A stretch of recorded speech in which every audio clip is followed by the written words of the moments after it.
Hi everyone, once again I welcome back all of you on our platform Let's Dream Together. So आज के इस session में मैं आपके साथ शेयर करने वाली हूँ डे 4 का टारगेट। हम ऑलरेडी 3 दिन के टारगेट कंप्लीट आई होप कर चुके होंगे। मैंने आपको प्लान करके दे दिया था और आई होप आपने उनको एग्जीक्यूट भी कर लिया होगा।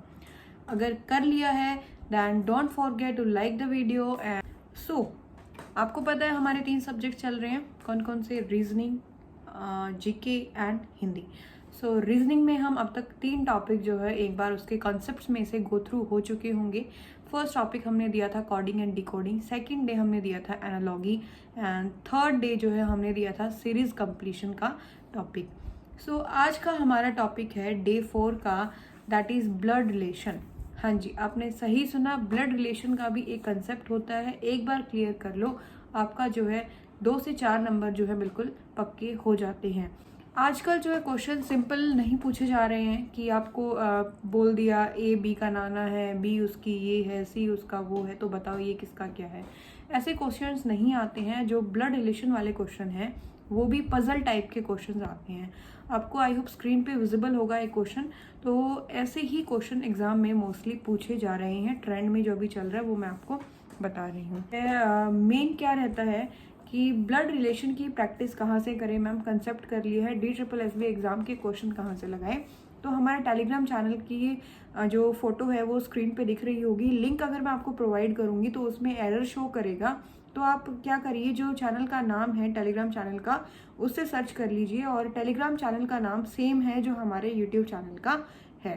ओके, और स्क्रीन पे आपको प्रोफाइल पिक दिख ही रही होगी। और इसके साथ साथ वहाँ पे जो है एक DSSB एग्जाम की रीजनिंग की PDF डली हुई है। तो वहाँ से आप ब्लड रिलेशन या फिर जो भी आपने 3 टॉपिक पिछले 3 दिनों में किए हैं वहाँ से जो अपनी प्रैक्टिस कर सकते हैं। नेक्स्ट हम लेके चलते हैं मैम जीके में आज क्या करना है। पता है स्टार्टिंग के 2 दिन हमने करंट अफेयर्स को दिया था और मंथली करंट अफेयर्स को दिया था, जो कि था जून और जुलाई का। तो मैं आपको एक रही हूँ उनके रिवीजन के लिए, ताकि आपके माइंड में वो प्रॉपर जाए और आप जो है उसे रिटेन कर पाओ लंबे टाइम तक। फिर से जो है आपको उसका रिवीजन करना है और रिवीजन के साथ साथ आपको एक छोटा सा काम और करना है। आपको पता है साइंस में कुछ क्वेश्चंस आ जाते हैं। फॉर एग्जांपल ओडोमीटर जो है वो क्या मेजर करता है, स्पीडोमीटर क्या मेजर करता है, एनीमोमीटर क्या मेजर करता है, बैरोमीटर क्या मेजर करता है। तो इंस्ट्रूमेंट्स याद करने हैं, कौन सा इंस्ट्रूमेंट किस काम में यूज होता है। एंड सेकंड जो है आपका एक टॉपिक छोटा सा है, यूनिट्स एंड मेजरमेंट, मतलब कि जो क्वांटिटीज होती हैं। फॉर एग्जांपल फोर्स की है न्यूटन, प्रेशर की है पास्कल, टेम्परेचर की SI यूनिट है केल्विन। तो ऐसे ही आपको ये दोनों टॉपिक्स जो है करने हैं। 20-20 मिनट दोगे तो दोनों टॉपिक्स जो है आपके क्लियर हो जाएंगे। और एक लिस्ट है, छोटी सी लिस्ट है, और मोस्टली उसमें ऐसा नहीं है कि मैंने सारे ही मीटर्स को डाल दिया है, सारी यूनिट्स को डाल दिया है। छोटी सी लिस्ट है और वो वही उसमें गिने चुने मीटर्स दिए हुए हैं जो रिपीटेडली कॉम्पिटिटिव एग्जाम में पूछे जाते हैं। तो वो आप हमारे चैनल से जाके एक बार देख सकते हैं, अभी अपलोड हो जाएंगे थोड़ी देर में ही। और इसके बाद हम अब आते हैं हिंदी पे। तो हिंदी में क्या करना है, संज्ञा कर चुके होंगे, ठीक है। उसके बाद हमने लिंग और वचन दिया था, एंड देन कारक दिया था और सर्वनाम दिया था। तो आज आपको करना है हिंदी में विशेषण और क्रिया। काफ़ी छोटे टॉपिक हैं, एक बार कर लो, रिवाइज करते रहो उसको, तो आपके जो कुछ नंबर होते हैं हिंदी के वो बिल्कुल फिक्स हो जाते हैं, पक्के हो जाते हैं। तो हिंदी के जो है ये टॉपिक आपको 2 करने हैं और ये 3 सब्जेक्ट के टॉपिक्स जो है क्लियर हो चुके हैं। कल का टारगेट ये है। और उसके बाद हम 1-2 क्वेश्चन आपके आ रहे हैं कि मैम जो ये आप टारगेट दे रहे हो 30 डेज चैलेंज, ये किस एग्ज़ाम के लिए जो है रहने वाला है। तो मैं आपको बताना चाहूँगी ये प्रिपरेशन जो है मैं PRT, TGT, PGT तीनों लेवल के जर्नल पेपर के लिए मैं आपको ये प्लान बना के दे रही हूँ और ये तीनों ही पेपर के लिए यूजफुल रहने वाला है। अगर आप इसे बिल्कुल दिल से फॉलो करते हैं, डेली जो है अपना थोड़ा काम करते हो लेकिन उसे पक्का कर लेते हो, ठीक है।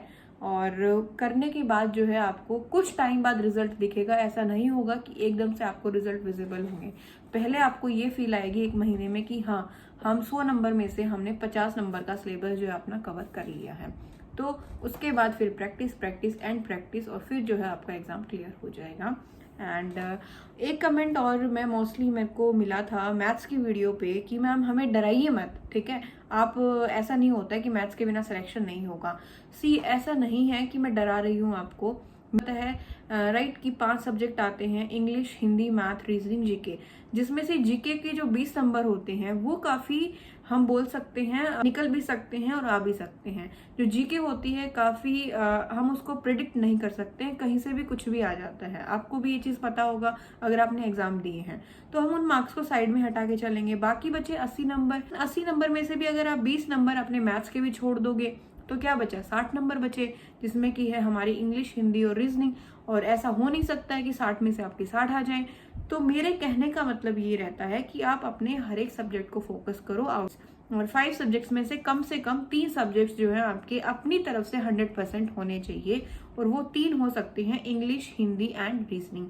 और जो आपकी मैथ्स और जीके होती है उसमें मैथ्स को थोड़ा ऊपर रखो, फिर उसके बाद जीके को आप प्रेफरेंस दीजिए।